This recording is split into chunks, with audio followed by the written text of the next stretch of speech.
நாளைக்கான வீடியோ தாங்க வந்திருக்கு. வீடியோ வந்து சூப்பராக இருந்துச்சு அப்படின்னு தாங்க சொல்லணும். அதாவது ராம வந்து தீர்த்து கட்டுறதுக்கு வந்து ஒரு போலீஸ் இன்ஸ்பெக்டர் வந்து பிளான் போட்டாங்க அப்படின்னு தாங்க சொல்லணும். அது யாருன்னு பார்த்தோம்னா, இதுக்கு முன்னாடி வந்து ஒரு நாள் சீதா கூட வேலை செஞ்ச அந்த லேடிஸ் தையல்காரங்கள்லாம் அரெஸ்ட் பண்ணாங்களா ஒரு இன்ஸ்பெக்டர். அந்த லேடிஸ் வந்து ராம தீர்த்து கட்டுவேன் அப்படின்னு சொல்லிட்டு ஆளெல்லாம் அனுப்பி பயங்கரமாக பிளான் போட்டுக்கிட்டு இருக்காங்க அப்படின்னு தாங்க சொல்லணும்.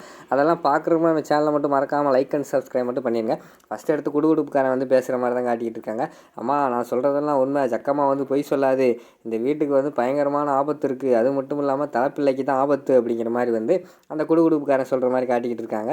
உடனே வந்து மேலே வந்து நம்ம இவங்க இருக்காங்கல்ல, நம்ம மகா வந்து சேதுக்கிட்ட சொல்லிக்கிட்டு இருக்காங்க. அங்கே பார்த்தீங்களா, நம்ம சாதகக்காரன் சொன்னது தான் அப்படியே குடுகுடுப்புக்காரனும் சொல்லிக்கிட்டு இருக்கான். மூத்தவனுக்கு ஆபத்து அப்புறம்னா யார் நம்ம வீட்டில் மூத்தவன் ராம் தானே, ராம் உயிருக்கு தான் ஆபத்து அப்படிங்கிற மாதிரி அந்த குடுகுடுப்புக்காரன் வந்து சொல்லிக்கிட்டு இருக்கான் அப்படிங்கிற மாதிரி அவங்க பேசிக்கிட்டு இருக்காங்க. கீழே பார்த்தா நம்ம சீதா வந்து ராம்கிட்ட சொல்கிறாங்க, பாஸ் பார்த்தீங்களா அந்த குடுகுடுப்புக்காரன் போட்டு வந்தவன் வந்து கண்டிப்பாக வந்து மகாவோட ஆளாக தான் இருக்கும் அப்படிங்கிற மாதிரி சொல்கிறாங்க.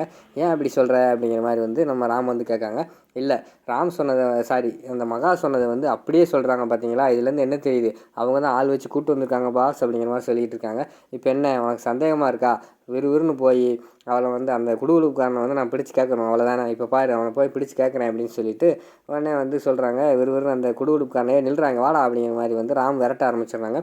சார் வராதிங்க, பின்னாடி வராதிங்க, நான் சொல்கிறது உண்மை, ஜக்கமாக வந்து பொய் சொல்ல மாட்டா, கண்டிப்பாக வந்து உங்களுக்கு பயங்கரமான ஆபத்து இருக்குது அப்படின்னு சொல்லிட்டு திடீர்னு குடுகுடுப்புக்காரன் வந்து ஓட ஆரம்பிச்சிடுறான். பின்னாடியே வந்து ராம் வந்து ஃபாலோ பண்ணிக்கிட்டே போய்கிட்டு இருக்கிற மாதிரி காட்டுறாங்க. ஒரு இடத்துல வந்து குடுகுடுப்புக்காரன் வந்து வளைஞ்சிடுறான். அந்த இடத்துல வந்து பைக் வந்துடுது. பைக் வந்து ராமோட முட்டியில் இடிச்சிட்டு போயிடுறாங்க. ராம் வந்து கீழே வந்துடுறாங்க. பின்னாடியே வந்து சுபாஷும் நம்ம துறையும் தூக்குறாங்க. தூக்குனோடனே என்ன ஆச்சு ராம் அப்படிங்கிற மாதிரி சொன்னேன். பைக் வந்து இடிச்சிட்டு போயிட்டான் மாமா அப்படிங்கிற மாதிரி சொன்னேன். சரி வா வீட்டுக்கு போவோம் அப்படிங்கிற மாதிரி சொல்லிட்டு போகிறாங்க. அந்த நேரத்துலையும் குடுகுடுப்புக்காரன் வந்து சொல்கிறான், நாங்கள் சொல்கிறது உண்மை தான், உங்களுக்கு பயங்கரமான ஆபத்து இருக்குது அப்படின்னு சொல்லிட்டு ஒருவன் கிளம்பி போயிடுறான். அதுக்கடுத்து வீட்டுக்குள்ளே வச்சு நம்ம மகா வந்து நம்ம சீதா வந்து வைய ஆரம்பிச்சிடுறாங்க. பாத்தியா, உன்னோட கிரகம் தான் நம்ம ராம பிடிச்சி ஆட்டிக்கிட்டு இருக்கு, அவன் காலில் வந்து அடிபட்டுருது அப்படிங்கிற மாதிரி சொல்லிக்கிட்டு இருக்காங்க. நான் என்ன பண்ணேன், என்னால் என்னாச்சு அப்படிங்கிற மாதிரி கேட்காங்க. ஆமாம், ரெண்டு ஜோசிக்காரன் வந்து சொல்லி நீ இந்த வீட்டை விட்டு போக மாட்டேங்க, ராமுக்கு வேறு கல்யாணம் பண்ண விட மாட்டேங்க, ராம் உயிரோடு இருக்கக்கூடாதுன்னு தானே நீ எல்லாம் இப்படி பண்ணிக்கிட்டு இருக்க அப்படிங்கிற மாதிரி வந்து மகா சொல்கிறாங்க. அதெல்லாம் கிடையாது, நான் அப்படி வந்து நினைக்கவே இல்லை அப்படிங்கிற மாதிரி வந்து சீதா சொல்கிறாங்க. இல்லை, நீ அப்படி நினைக்கவே இல்லைன்னா கண்டிப்பாக அந்த ஜோசிக்கார் சொன்னப்போ நீ வீட்டை விட்டு கிளம்பியிருப்ப, இல்லைன்னா ராமுக்கு வந்து வேறு கல்யாணம் பண்ணியாவது வச்சுருப்பேன், ரெண்டுமே பண்ணாமல் இந்த வீட்டுக்குள்ளேயே சுற்றிக்கிட்டு இருக்க, கடைசியில் எங்களோட உயிர் தான் எங்கள் வீட்டு பிள்ளையோட உயிர் தான் போகுது அப்படிங்கிற மாதிரி வந்து நம்ம மகா சொல்லிக்கிட்டு இருக்கிற மாதிரி காட்டுறாங்க. உடனே சீதா வந்து சொல்கிறாங்க, அந்த குடுகுடுப்புக்காரன் வந்து உங்கள் ஆள் தான் நினைக்கிறேன், நீங்கள் கூட்டு வந்ததுனால தான் நீங்கள் சொன்னதே சொல்லிக்கிட்டு இருக்கான், எனக்கு என்னமோ டவுட்டாக இருக்குது அப்படிங்கிற மாதிரி சொல்கிறாங்க.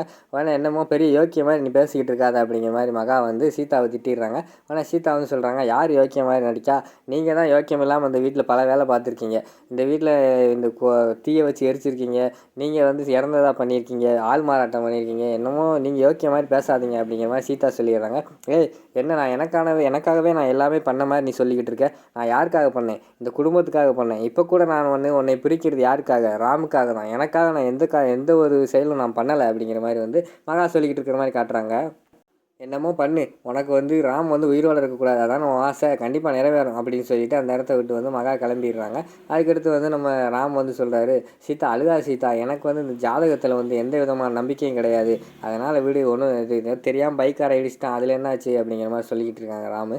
உடனே சீதா வந்து சொல்கிறாங்க, பாஸ் இல்லை பாஸ், எனக்கு வந்து பயமாக இருக்குது, உங்களுக்கு அடிபட்டுருக்கே அப்படிங்கிற மாதிரி சொல்கிறாங்க. அதெல்லாம் ஒன்றுமில்லை விட்டுரு அப்படிங்கிற மாதிரி சொல்கிறாங்க. அங்கிட்டு சேதுவும் சொல்கிறாரு, அதான் ராம் சொல்கிறாராம்மா, அதெல்லாம் ஒன்றும் பிரச்சனை இல்லை விடு பார்த்துக்கலாம் அப்படிங்கிற மாதிரி சொல்கிறாங்க. அடுத்து துறையும் சொல்கிறாரு, சீதா இதை பற்றியெல்லாம் நீங்கள் ஒன்றும் கவலைப்படாத, அதெல்லாம் சும்மா லேசாக அடிபட்டுருக்கு, அதெல்லாம் ஒன்றும் பிரச்சனை இல்லை அப்படிங்கிற மாதிரி சொல்கிறாங்க. ஆனால் சீதா வந்து இல்லை பாஸ் எனக்கு ரொம்ப பயமாக இருக்குது அப்படிங்கிற மாதிரி சொல்கிறாங்க. இல்லை சீதா, எந்த பிரச்சனையும் வரட்டும், வரும்போது பார்த்துக்குறோம் விடு அப்படிங்கிற மாதிரி சொல்லிவிட்டு அவங்க அந்த இடத்த விட்டு கிளம்பி போயிடுறாங்க. அடுத்து மேலே வந்து அர்ச்சனாவும் நம்ம மகாவும் பேசிக்கிட்டு இருக்கிற மாதிரி காட்டிக்கிட்டு இருக்காங்க. அதை வந்து அங்கிட்டு நின்று நம்ம துறை வந்து ஒட்டு கேட்டுக்கிட்டு இருக்காரு. அர்ச்சனா வந்து சொல்கிறாங்க, என்ன மகா பயங்கரமாக பிளான் பண்ணி பயங்கரமாக பண்ணிக்கிட்டு இருக்கே அப்படிங்கிற மாதிரி சொல்கிறாங்க. நான் என்னக்கா பிளான் பண்ணேன், என்ன லூசு மாதிரி பேசிக்கிட்டு இருக்கீங்க அப்படிங்கிற மாதிரி மகா சொல்கிறாங்க. ஆமாம், குடுகுடுப்புக்காரெல்லாம் செட் பண்ணி வர வச்சு நைட்டு இன்றைக்கி பயங்கரமாக களைகட்ட வச்சிட்டிய பிரச்சனையை அப்படிங்கிற மாதிரி சொல்கிறாங்க. ஏக்கா லூசு மாதிரி பேசாதீங்க, நான் என்ன குடுகுடுப்புக்காரனை தேடி அலையிற அவளை கீழ்மட்டமான ஆள் நினச்சிங்களா, நான் ஒன்றும் குடுகுடுப்புக்காரனை கூப்பிடல, அவனாக தான் வந்திருக்கான் அப்படிங்கிற மாதிரி சொல்கிறாங்க. என்ன சொல்கிற மகா அப்படிங்கிற மாதிரி அர்ச்சனை கேட்காங்க. ஆமாம், அவனாக தான் வந்து சொல்லிக்கிட்டு இருக்கான், இந்த விஷயத்தில் நான் எந்த ஒரு பிளானும் பண்ணலை, இது வந்து உண்மையாகவே நடந்துக்கிட்டு இருக்குது. ரெண்டாவது துறை கூட்டிகிட்டு வந்த ஜோசியர் என்ன சொன்னார், அதுதான் சொன்னார், ஏன்ட்டே அந்த ஜோசியர் அதுதான் சொன்னார், இன்னைக்கு குடுகுடுப்புக்காரனும் அதுதான் சொல்கிறான், இது வந்து ராமோட உயிருக்கு தான் ஆபத்து அப்படிங்கிற மாதிரி மகா சொல்லிக்கிட்டு இருக்காங்க.